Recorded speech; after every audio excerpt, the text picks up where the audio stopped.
Je rencontre souvent des gens qui vont me dire Myriam, ça ne va pas dans ma vie, je suis entourée de mauvaises personnes, j'ai toujours des gens qui mal parlent peut-être de moi, j'ai toujours des gens qui me convoitent, j'ai toujours des gens qui m'amènent la haine, qui ne m'aiment pas. Je ne comprends pas ce qui se passe. Aujourd'hui, je vais aborder cette thématique.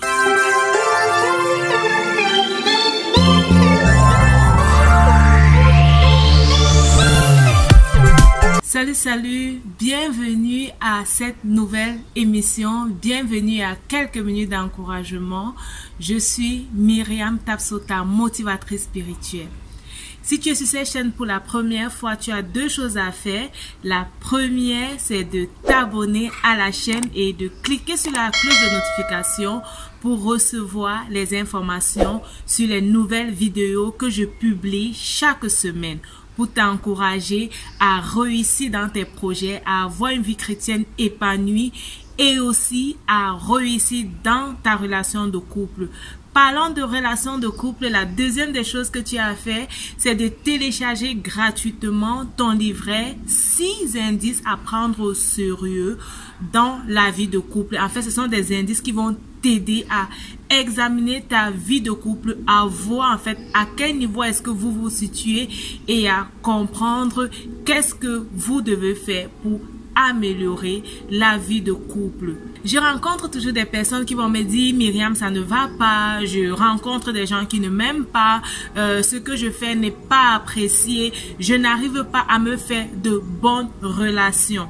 Aujourd'hui, nous parlons de la loi de la sémence. En fait, qu'est-ce que la loi de la sémence te dit? La loi de la sémence te dit ce que tu sèmes, tu vas récolter. Tu ne peux pas s'aimer la mangue et t'attendre à récolter des avocats. Ce que tu sèmes dans ton entourage, ce que tu sèmes dans la vie des autres, ce que tu fais à autrui finira également par revenir chez toi.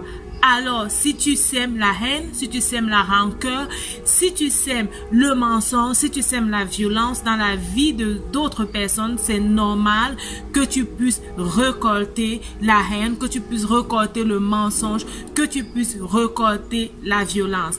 Alors, je t'encourage à revoir ce que tu sèmes, à revoir comment est-ce que tu t'investis dans la vie des autres, à revoir ce que tu apportes aux autres. Est-ce que ce que tu apportes aux autres, est-ce que ce que tu donnes aux autres, ce sont des choses bien que tu aimerais toi-même recevoir en retour.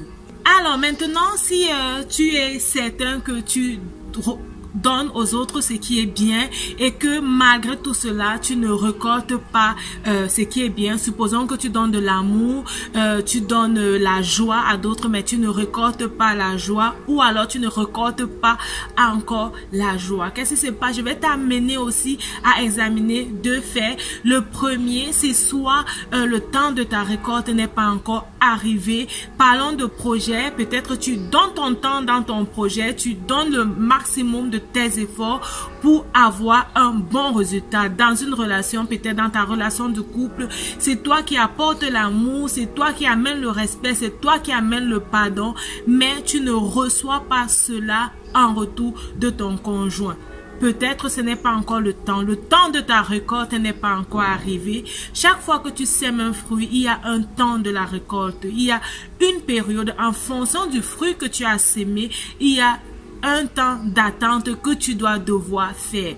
Alors, ce que je vais t'encourager, c'est de ne pas te décourager, de ne pas commencer maintenant à faire ce qui n'est pas bien, de ne pas te compromettre, mais de continuer à s'aimer, de continuer à travailler, de continuer à apporter l'engrais à ta semence, de continuer à être patient, de continuer à arroser, c'est-à-dire continuer à donner de l'amour, continuer à être patiente, continue à pardonner. Alors le moment de la récolte finira par arriver.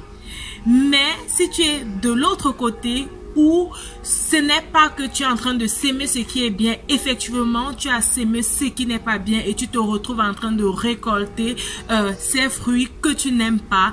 Tu te retrouves en train de récolter ces messages de d'autres personnes que tu n'aimes pas. Je veux t'encourager à déraciner cet arbre.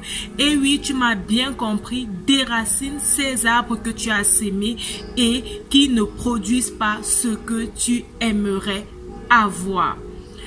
Commence à s'aimer ce qui est bien. Ne laisse pas cette année 2020 terminer avec cet arbre.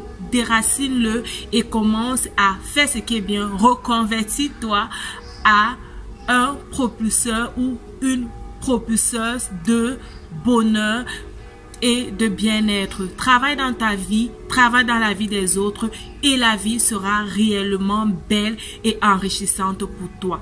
Rappelle-toi, ta vie c'est un don de Dieu et la façon dont tu la vis, c'est un don que tu fais à Dieu. Que Dieu te bénisse et on se dit à la prochaine. Bye bye.